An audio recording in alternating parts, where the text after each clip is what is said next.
Chapter 36. The Glory and the Dream. On the morning when the final results of all the examinations were to be posted on the bulletin board at Queen's, Anne and Jane walked down the street together. Jane was smiling and happy. Examinations were over, and she was comfortably sure she had made a pass at least. Further considerations troubled Jane not at all. She had no soaring ambitions, and consequently was not affected with the unrest attendant thereon.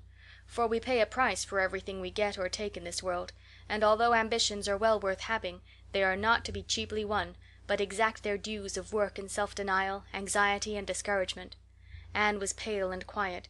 In 10 more minutes she would know who had won the medal and who the Avery.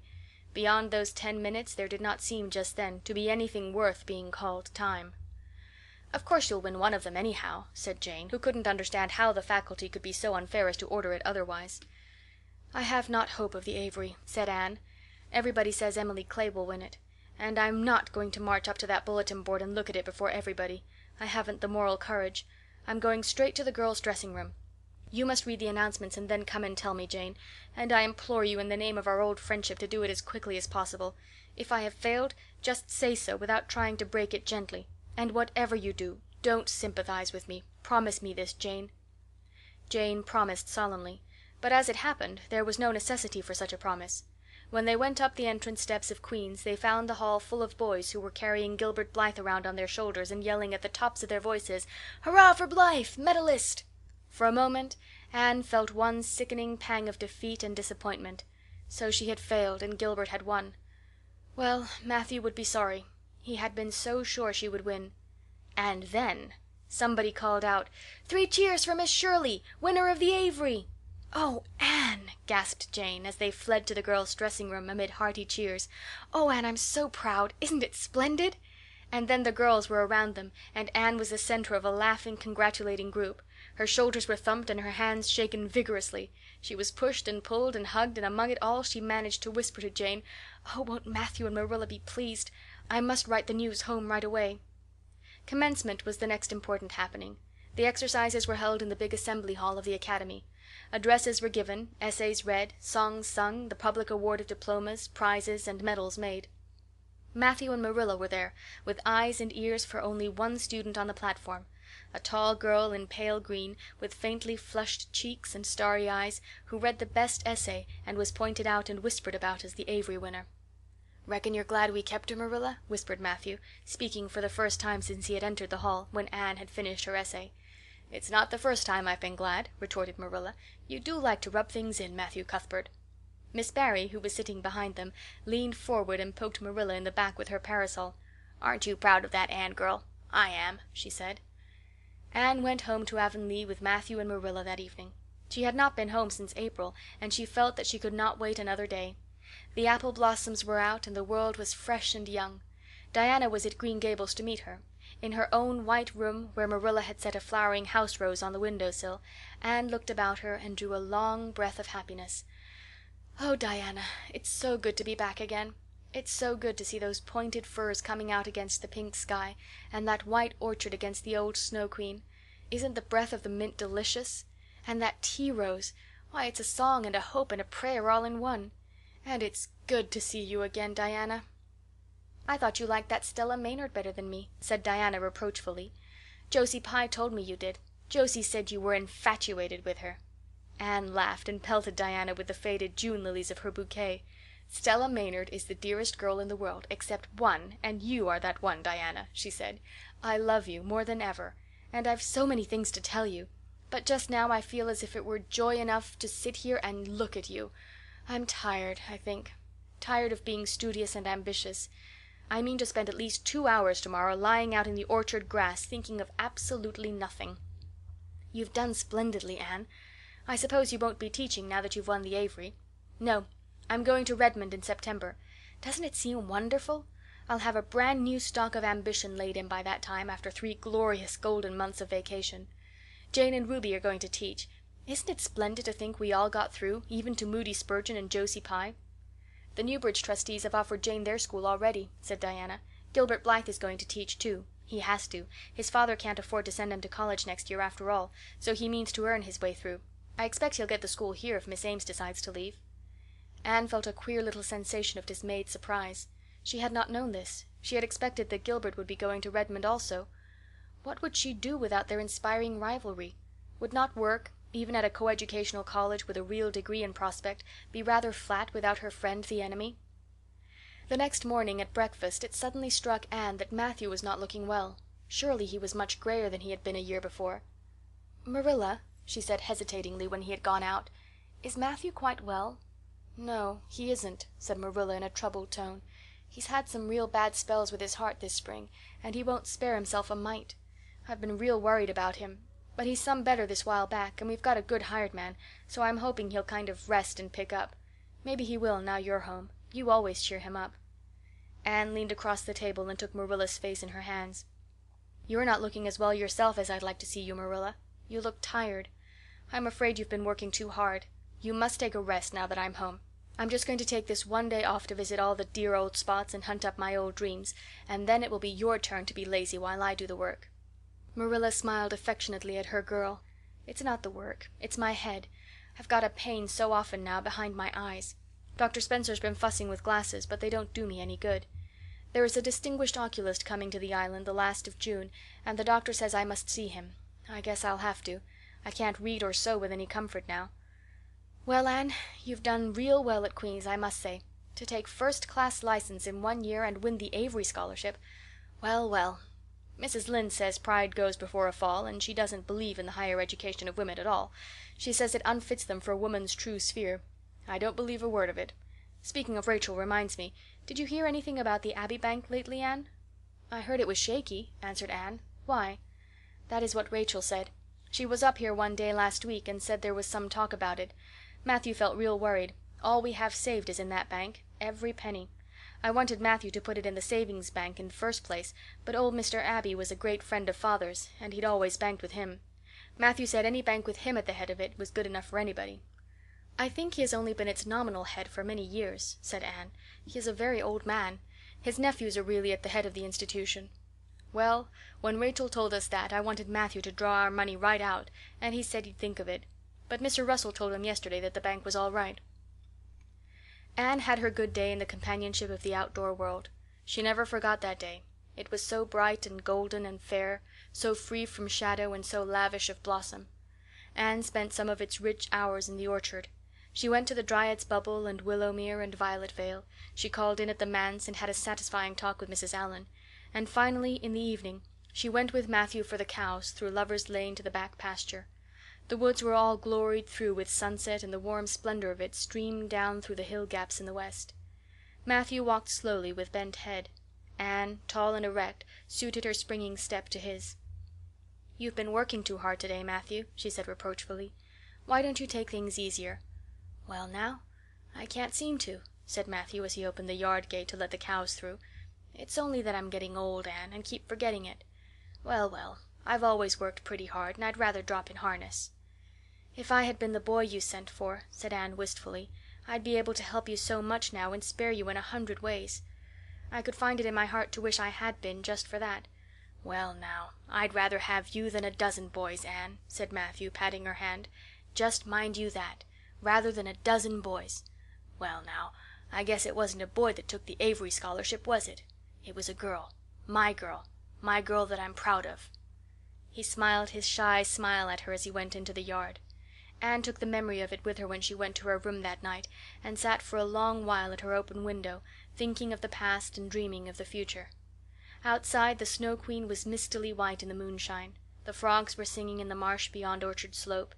Anne always remembered the silvery, peaceful beauty and fragrant calm of that night. It was the last night before sorrow touched her life, and no life is ever quite the same again when once that cold, sanctifying touch has been laid upon it. Chapter 37. The Reaper Whose Name is Death. "Matthew? Matthew! What is the matter? Matthew, are you sick?" It was Marilla who spoke, alarm in every jerky word. Anne came through the hall, her hands full of white narcissus. It was long before Anne could love the sight or odor of white narcissus again, in time to hear her and to see Matthew standing in the porch doorway, a folded paper in his hand, and his face strangely drawn and gray. Anne dropped her flowers and sprang across the kitchen to him at the same moment as Marilla. They were both too late. Before they could reach him, Matthew had fallen across the threshold. "He's fainted! gasped Marilla. "Anne, run for Martin. Quick, quick, he's at the barn."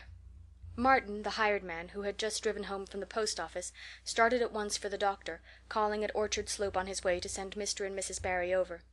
Mrs. Lynde, who was there on an errand, came too. They found Anne and Marilla distractedly trying to restore Matthew to consciousness. Mrs. Lynde pushed them gently aside, tried his pulse, and then laid her ear over his heart. She looked at their anxious faces sorrowfully, and the tears came into her eyes. "Oh, Marilla," she said gravely, "I don't think we can do anything for him." "Mrs. Lynde, you can't think Matthew is—" Anne could not say the dreadful word. She turned sick and pallid. "Child, yes, I'm afraid of it. Look at his face. When you've seen that look as often as I have, you'll know what it means." Anne looked at the still face and there beheld the seal of the Great Presence. When the doctor came he said that death had been instantaneous and probably painless, caused in all likelihood by some sudden shock. The secret of the shock was discovered to be in the paper Matthew had held, and which Martin had brought from the post office that morning. It contained an account of the failure of the Abbey Bank. The news spread quickly through Avonlea, and all day friends and neighbors thronged Green Gables and came and went on errands of kindness for the dead and living. For the first time, shy, quiet Matthew Cuthbert was a person of central importance. The white majesty of death had fallen on him and set him apart as one crowned. When the calm night came softly down over Green Gables, the old house was hushed and tranquil. In the parlor lay Matthew Cuthbert in his coffin, his long gray hair framing his placid face, on which there was a little kindly smile, as if he but slept, dreaming pleasant dreams. There were flowers about him, sweet, old-fashioned flowers which his mother had planted in the homestead garden in her bridal days, and for which Matthew had always had a secret, wordless love. Anne had gathered them and brought them to him, her anguished, tearless eyes burning in her white face. It was the last thing she could do for him. The Barrys and Mrs. Lynde stayed with them that night. Diana, going to the east gable where Anne was standing at her window, said gently, "Anne, dear, would you like to have me sleep with you tonight?" "Thank you, Diana." Anne looked earnestly into her friend's face. "I think you won't misunderstand me when I say I want to be alone. I'm not afraid. I haven't been alone 1 minute since it happened, and I want to be. I want to be quite silent and quiet and try to realize it. I can't realize it. Half the time it seems to me that Matthew can't be dead, and the other half it seems as if he must have been dead for a long time, and I've had this horrible dull ache ever since." Diana did not quite understand.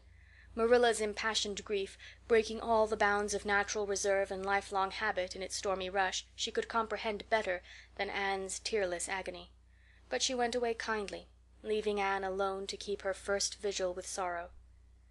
Anne hoped that the tears would come in solitude. It seemed to her a terrible thing that she could not shed a tear for Matthew, whom she had loved so much and who had been so kind to her. Matthew, who had walked with her last evening at sunset, and was now lying in the dim room below with that awful peace on his brow. But no tears came at first, even when she knelt by her window in the darkness and prayed, looking up to the stars beyond the hills. No tears, only the same horrible dull ache of misery that kept on aching until she fell asleep, worn out with the day's pain and excitement. In the night she awakened, with the stillness and the darkness about her, and the recollection of the day came over her like a wave of sorrow. She could see Matthew's face smiling at her as he had smiled when they parted at the gate the last evening. She could hear his voice saying, my girl that I'm proud of." Then the tears came, and Anne wept her heart out. Marilla heard her and crept in to comfort her. There, don't cry so, dearie. It can't bring him back. It isn't right to cry so. I knew that today, but I couldn't help it then. He'd always been such a good, kind brother to me. But God knows best." "Oh, just let me cry, Marilla," sobbed Anne.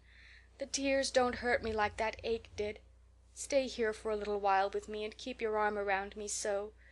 I couldn't have Diana stay. She's good and kind and sweet, but it's not her sorrow. She's outside of it, and she couldn't come close enough to my heart to help me. It's our sorrow, yours and mine.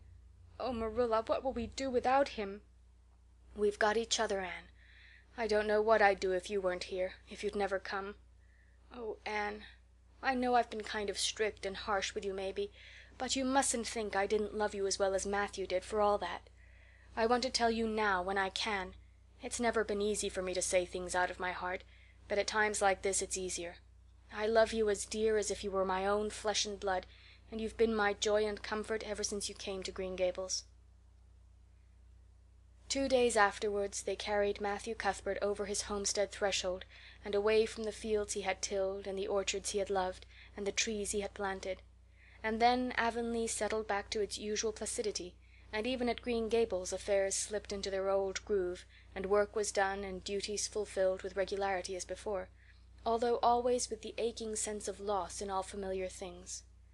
Anne, new to grief, thought it almost sad that it could be so, that they could go on in the old way without Matthew.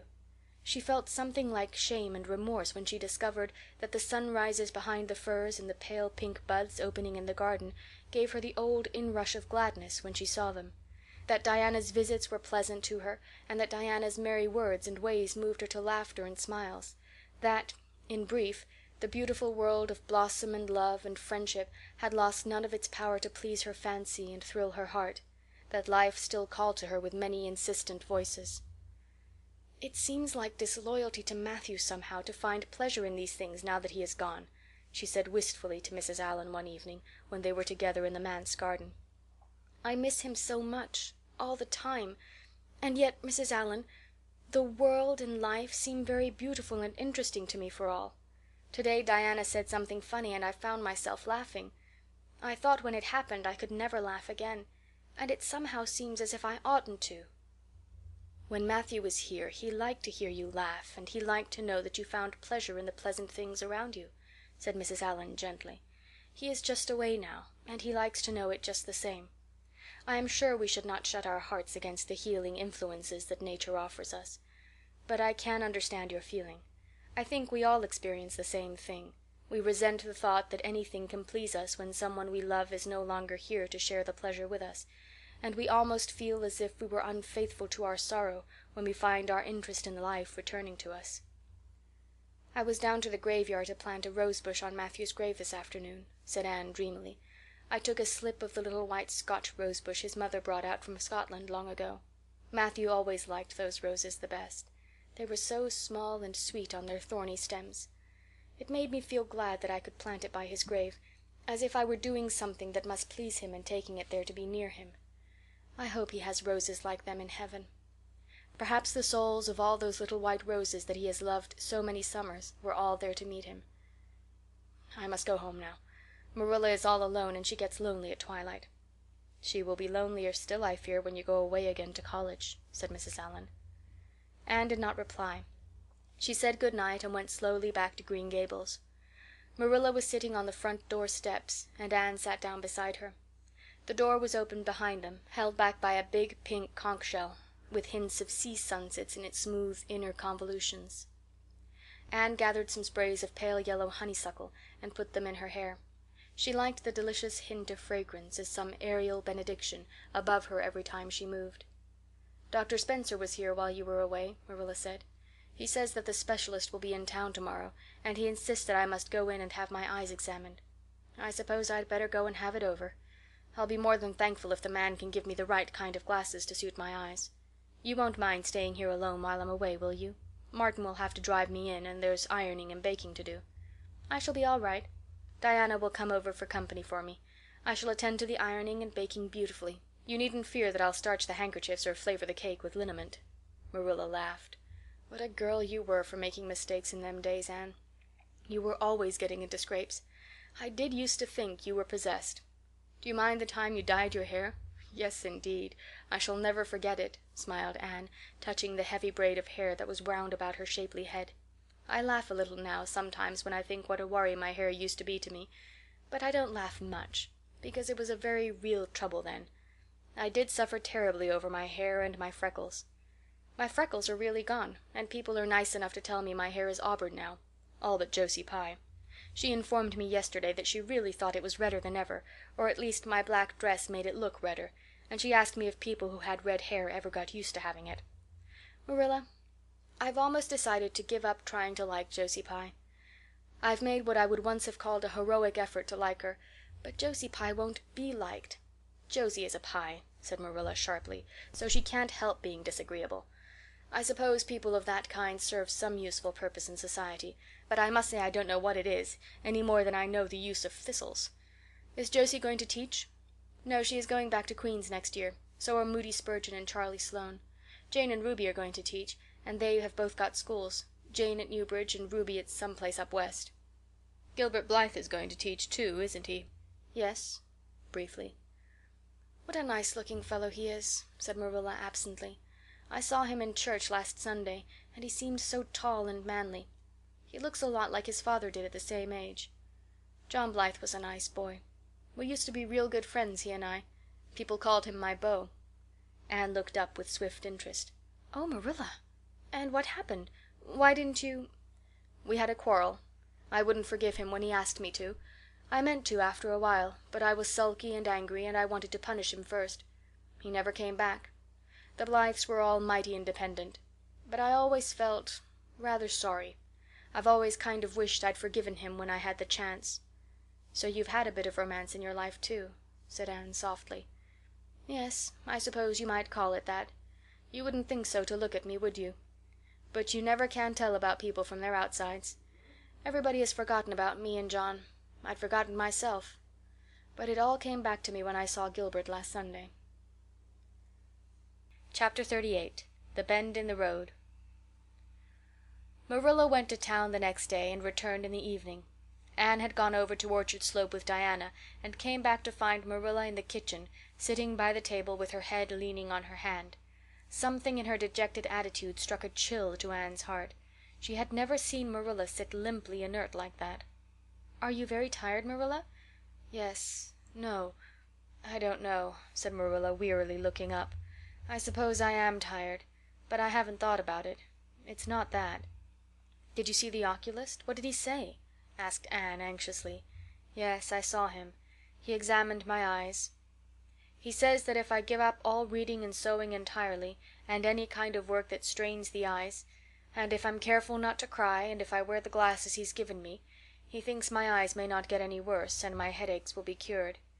But if I don't, he says I'll certainly be stone blind in 6 months.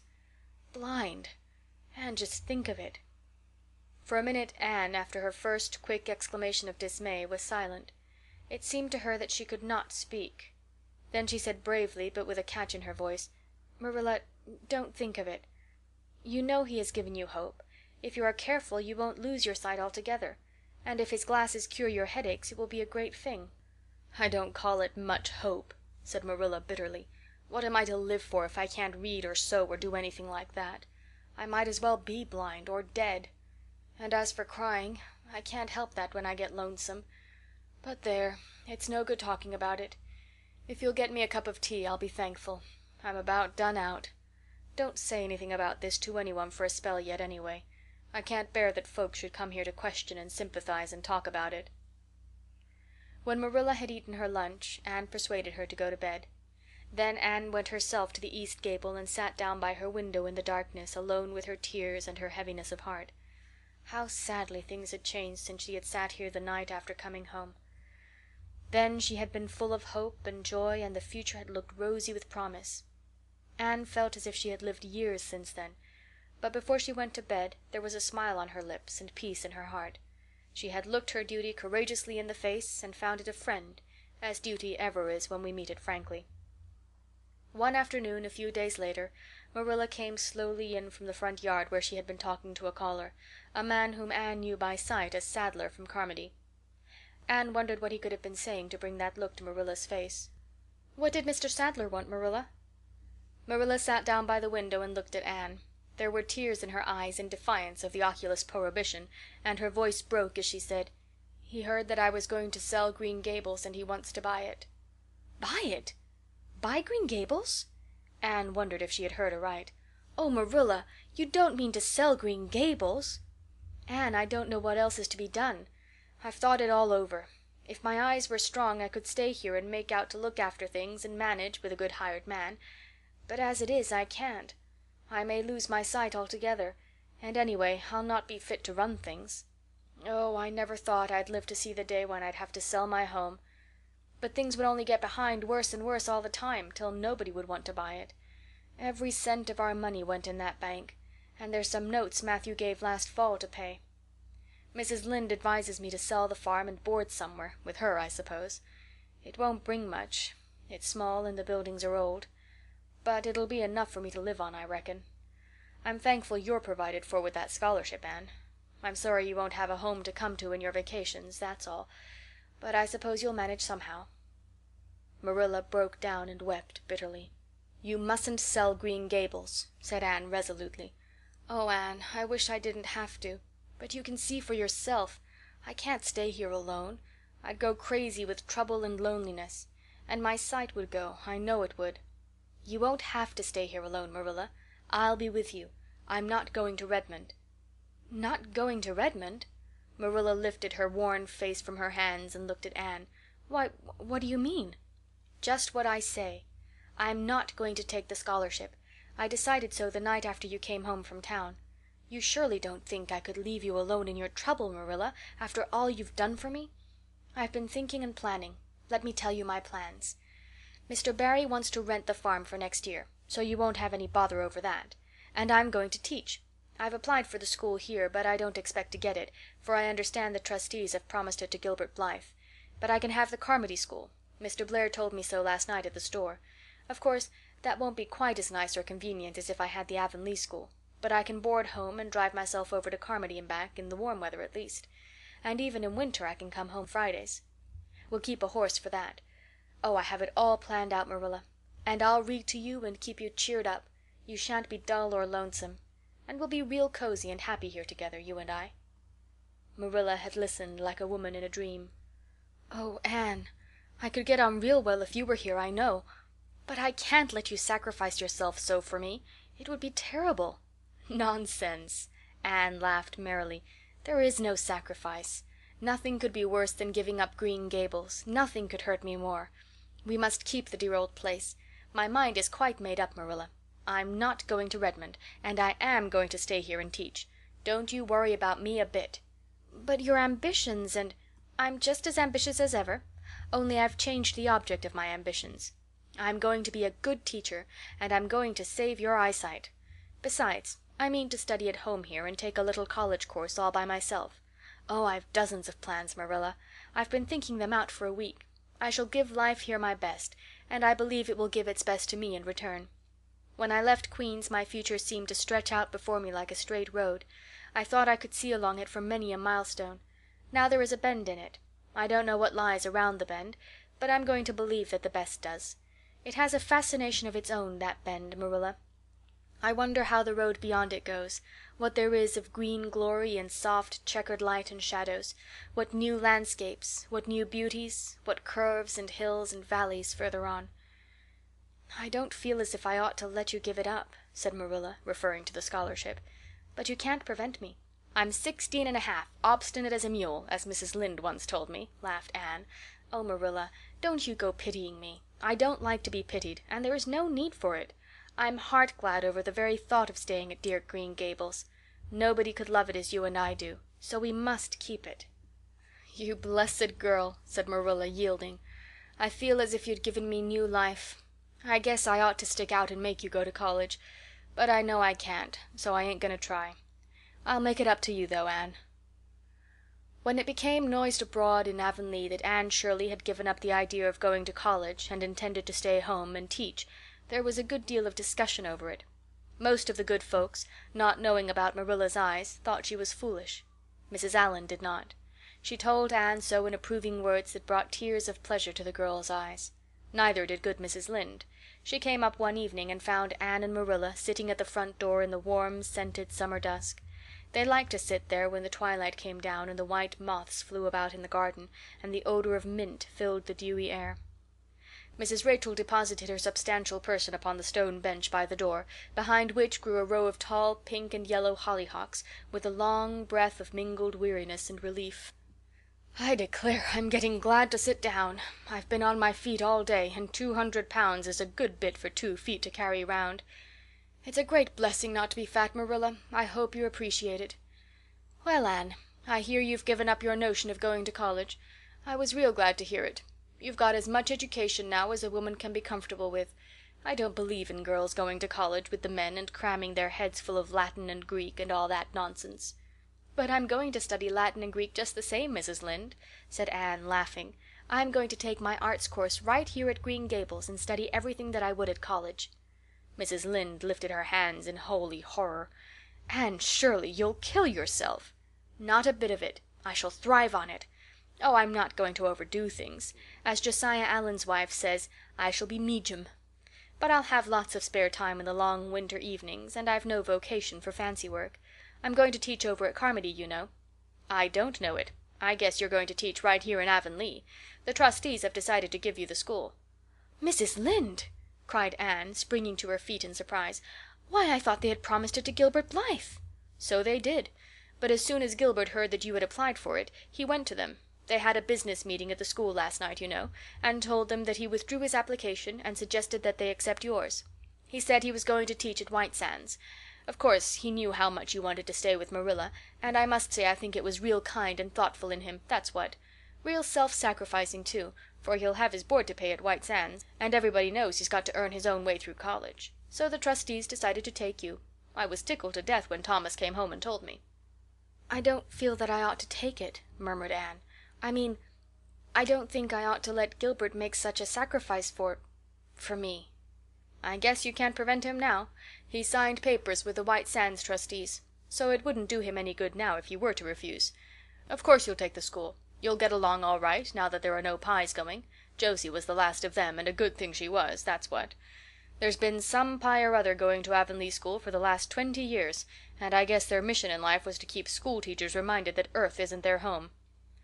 "Bless my heart, what does all that winking and blinking at the Barry gable mean?" "Diana is signaling for me to go over," laughed Anne. "You know we keep up the old custom. Excuse me while I run over and see what she wants."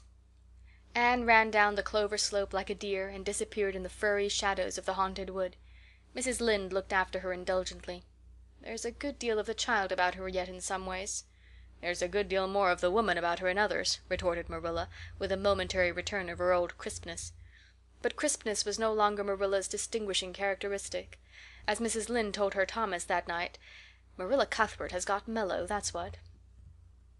Anne went to the little Avonlea graveyard the next evening to put fresh flowers on Matthew's grave and water the Scotch rosebush. She lingered there until dusk, liking the peace and calm of the little place, with its poplars whose rustle was like low, friendly speech, and its whispering grasses growing at will among the graves. When she finally left it and walked down the long hill that sloped to the Lake of Shining Waters, it was past sunset, and all Avonlea lay before her in a dreamlike afterlight, a haunt of ancient peace. There was a freshness in the air, as of a wind that had blown over honey-sweet fields of clover. Homelights twinkled out here and there among the homestead trees. Beyond lay the sea, misty and purple, with its haunting, unceasing murmur. The west was a glory of soft mingled hues, and the pond reflected them all in still softer shadings. The beauty of it all thrilled Anne's heart, and she gratefully opened the gates of her soul to it. "Dear old world," she murmured, "you are very lovely, and I am glad to be alive in you."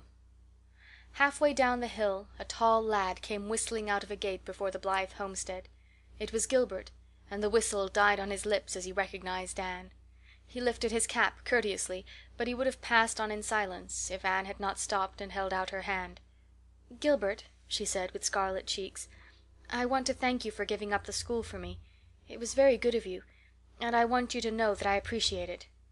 Gilbert took the offered hand eagerly. "It wasn't particularly good of me at all, Anne. I was pleased to be able to do you some small service. Are we going to be friends after this? Have you really forgiven me my old fault?" Anne laughed and tried unsuccessfully to withdraw her hand. "I forgave you that day by the pond landing, although I didn't know it. What a stubborn little goose I was. I may as well make a complete confession. I've been sorry ever since." "We are going to be the best of friends," said Gilbert jubilantly. "We were born to be good friends, Anne. You've thwarted destiny enough. I know we can help each other in many ways. You are going to keep up your studies, aren't you? So am I. Come, I'm going to walk home with you." Marilla looked curiously at Anne when the latter entered the kitchen. "Who was that came up the lane with you, Anne?" "Gilbert Blythe," answered Anne, vexed to find herself blushing. "I met him on Barry's Hill." "I didn't think you and Gilbert were such good friends that you'd stand for half an hour at the gate talking to him," said Marilla with a dry smile. "We haven't been. We've been good enemies. But we have decided that it will be much more sensible to be good friends in the future. Were we really there half an hour? It seemed just a few minutes. But you see, we have 5 years' lost conversations to catch up with, Marilla." Anne sat long at her window that night, companioned by a glad content. The wind purred softly in the cherry boughs, and the mint breaths came up to her. The stars twinkled over the pointed firs in the hollow, and Diana's light gleamed through the old gap. Anne's horizons had closed in since the night she had sat there after coming home from Queen's. But if the path set before her feet was to be narrow, she knew that flowers of quiet happiness would bloom along it. The joy of sincere work and worthy aspiration and congenial friendship were to be hers. Nothing could rob her of her birthright of fancy or her ideal world of dreams. And there was always the bend in the road. "God's in his heaven, all's right with the world," whispered Anne softly.